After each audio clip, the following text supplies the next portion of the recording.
Alright everybody, if you can remember to smack that subscribe button, ring that notification bell, and there's a link to my PayPal account. Donations are always appreciated. Alright, so here we go. On to mission number 3, Basic Plus Level 3. Okay, this one's going to be a little bit more complex. Now, there are many ways to do this. I have a particular way that I do things like this. And I do it this way because I actually use this way to control my internal network in the first place. So it just stands to reason this is the way I'm going to do it here. Yes, there are other ways of writing code to get through it. I'm aware of that. But I think you'll enjoy this way. It does require a little bit of setup, and it does require another program. So, what we've got here is we've only scored 109,384 points in an online game.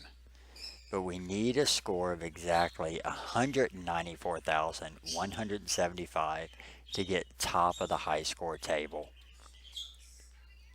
Okay. Here's our problem. This, as you see, is not clickable. This is.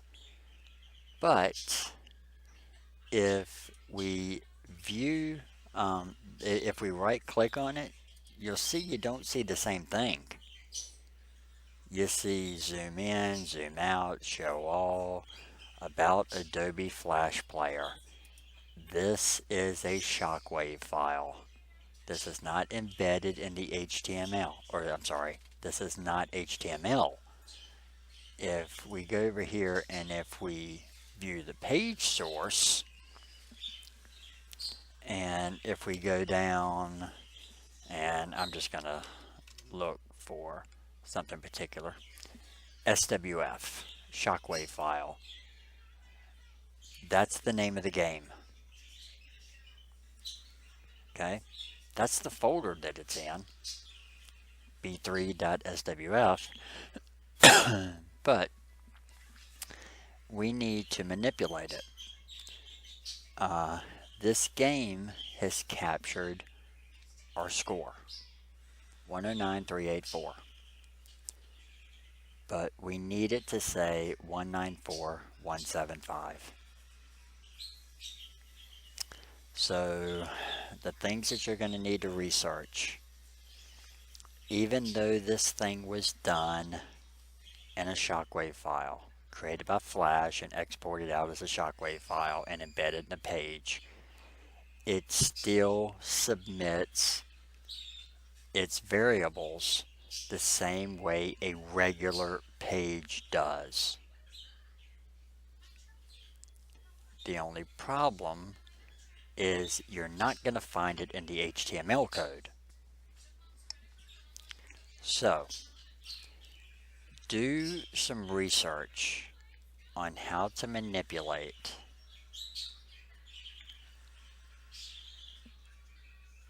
you can search for how to manipulate Flash, but how to manipulate data from a page. A big hint, look for something that they call an interceptor. Now again, we do not have to use interceptors, but since I already have one set up on my home network, I'm going to use an interceptor, and to me it's one of the coolest ways to do it because possibilities are endless with what you can do with a good interceptor. Okay, now this is the program you're going to need. There is a particular interceptor, any one of them will work, but there's a particular interceptor that is the most used. And if you get into Kali Linux, especially the newer versions, it's already built into the new versions of Kali. So I would suggest you go for that one because you need to know how to use it. So just do some research on how to intercept data coming from the client before it reaches the server, and how to intercept data coming from the server before it reaches the client. It's very much like a man in the middle. Okay, so I'll let you do that, and then I'll show you how I do it. Again, this will work in any browser.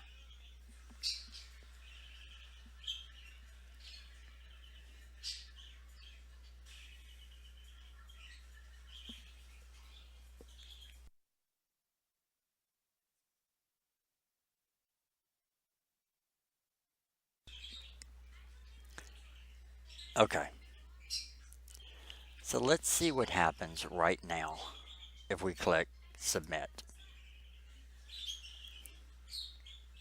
Okay, we get invalid details. Not enough score to get to where we want to get. We still have a submit button, but we have invalid details. Okay, this is how I do it. I run a program called Burp Suite. Now, Burp Suite is free. The Community Edition is free. Now, when you first start it, we're just going to do a temporary project and use the defaults.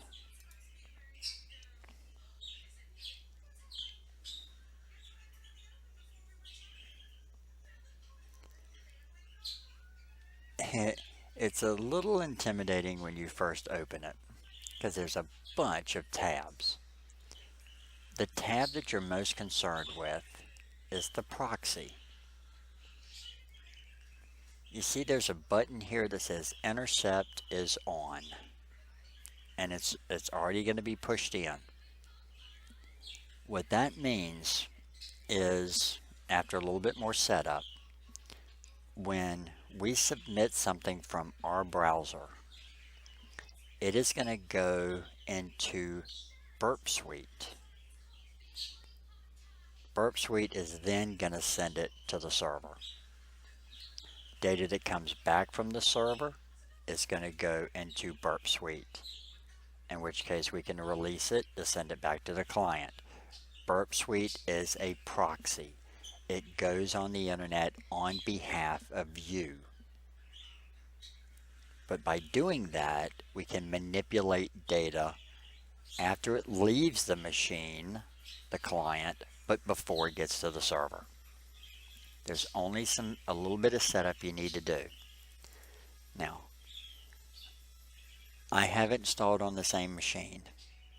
So it defaults to set up as 127.0.0.1 port 8080. 127.0.0.1 is your loopback adapter. It's your NIC, your local NIC. 8080 is the port number that Burp Suite defaults on. So what we need to do in your browser, and it's different in every browser, but I'm in Firefox, is we need to go to our options. Now I'm going to scroll down until I get to my network settings. I'm going to click settings. Instead of telling it to auto detect, I'm going to tell it manual proxy configuration. And I'm going to put in 127.0.0.1 port 8080 and tell it to use it for everything: SSL, FTP, and SOCKS. If I don't check this, it will only work for HTTP sites. It won't do HTTPS sites. And I'm going to click OK.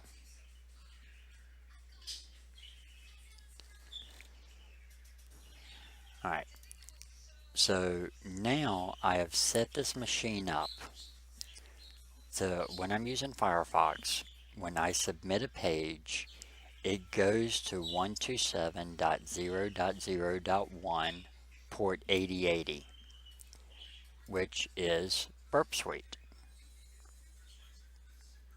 You see, it's already actually captured a packet because the interceptor's on. Now I'm going to turn the interceptor off for now to let packets go through. Okay. Now, the only issue you may run into, and I'll see if I run into it here. Probably not, because I use Burp Suite as a proxy anyway. Okay, see, mine worked.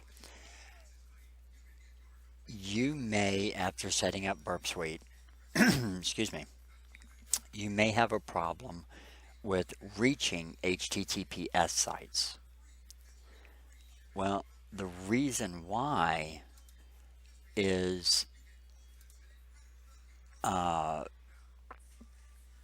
what happens is when you go to an HTTPS site, it sends you a certificate.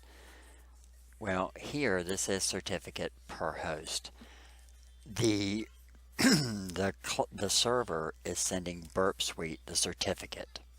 So let's say you go to google.com, the HTTPS site of Google. Well, that has a certificate. What Burp Suite is doing, it is sending over its self-signed certificate to your browser. And your browser may not like that. The best way to get out of that is to open up a new tab, go to 127.0.0.1:8080. That's going to open this up. And you see there's something here that says the CA certificate. Click on that and save it.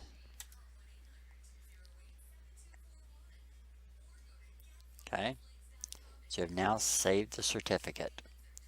You now need to install the certificate. Now, it's different in every browser, but if I go back to my options, and if I go down, where is it at? Under settings, no, oh, it's over here. It's under privacy and security. And there is a section here that says view certificates. I can import certificates. So I'll do an import. And I'll browse to my downloads folder, and that's the certificate. I'm going to open it. Now it tells me mine's already installed. You will get import successful. What you will have after you do this is this certificate here, Portswigger. That's a certificate for Burp Suite. Once that's installed, you can go to any HTTPS site and you're not going to get an error message. Okay. So that's the setup. So I have Burp Suite running. You see, I still have things on. My intercept's off. It's actually sent some traffic. But I'm going to turn the interceptor on, which means it's going to hold packets. When it's off, packets go right through, leave the client, go straight to the server. But I'm going to turn the interceptor on. By turning it on, Burp Suite is going to hold the packets and not let it leave the client and make it to the server. That allows me to modify them. So I'm going to turn it on, and I am going to submit. Okay. Now, what I'm going to do is I'm going to go through. Alright, this is not what I need. Let me see, can I zoom in a little bit on here? No, I can only switch tabs. So I'm going to forward,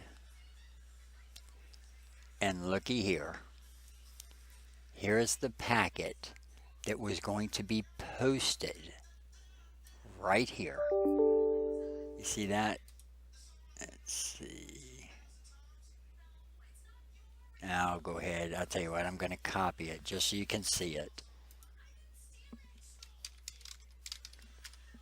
I'm going to paste it in the notepad, but bigger.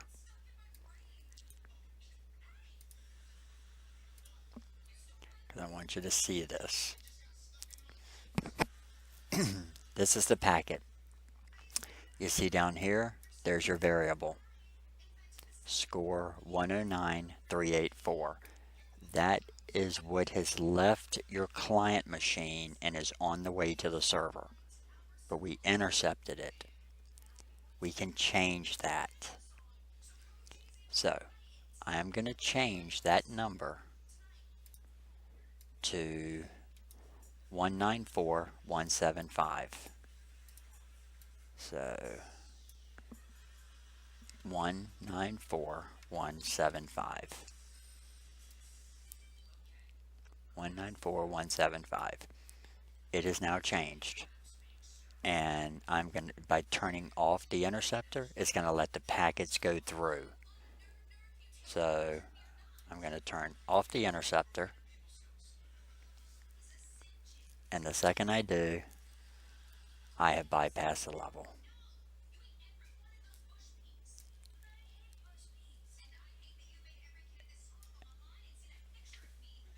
The trick is really setting up Burp Suite. Anytime this interceptor, if the interceptor's off, I can go from page to page and it works perfectly fine. But if the interceptor is on, anytime I try to go from one page to the other, I'm going to get the packets in here, and I can manipulate any of these things.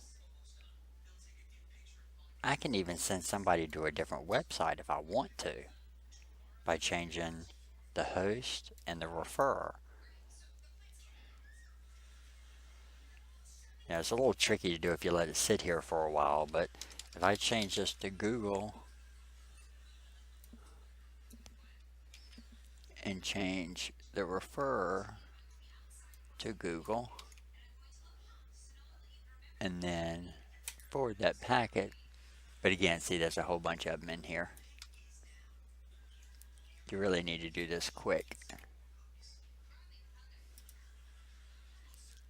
because if there's too many sitting back here, it doesn't work.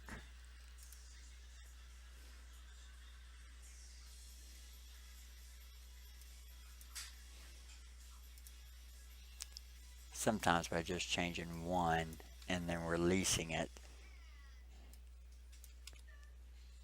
See if I turn them all off, if that would take me to it. Nah, you can't wait too long if you want to send them to a new page. But there's some pretty cool things that you can do with Burp Suite. Now, the only thing you have to remember is after you do that, if I close Burp Suite, if I try to go to another page, it's going to sit here and think and tell me that the proxy server is refusing connections because my proxy is not running. So if you want to use Burp Suite to capture packets, that's great, but make sure you go back into your options, go back into your network settings, and set this back up to auto detect proxy settings to where you're not doing manuals anymore.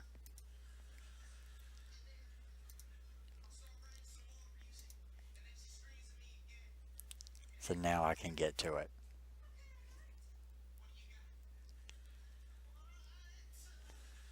So we've done 3 basic missions so far. The first one, we had to download a file and figure out what type of file it was. They told us it was a text file, but it was really a bitmap. We had to figure that out and change it. The second one, we just had to take our browser and fool the server into thinking we were secure when we really didn't change browsers at all. And the third one, we had to intercept a packet and change the variable from a flash file that we couldn't do in code, change the variable, and then send it on its way. Now, could that last one have been done with a couple of lines of code? Yes. We could have gone in and wrote a couple of lines of HTML code to submit score equals and then the amount and release that. Again, there's multiple ways to do it. I typically like doing it with Burp Suite though, because I use it for things far more than just changing variables. I also do it to monitor traffic through my network. So Burp Suite does the job, plus does a whole lot more. Alright. So I hope you guys enjoyed the video. Again, nail that subscribe button, that notification bell. Donations always are appreciated. And we'll be back shortly with basic level 4. Alright, you guys have a great day.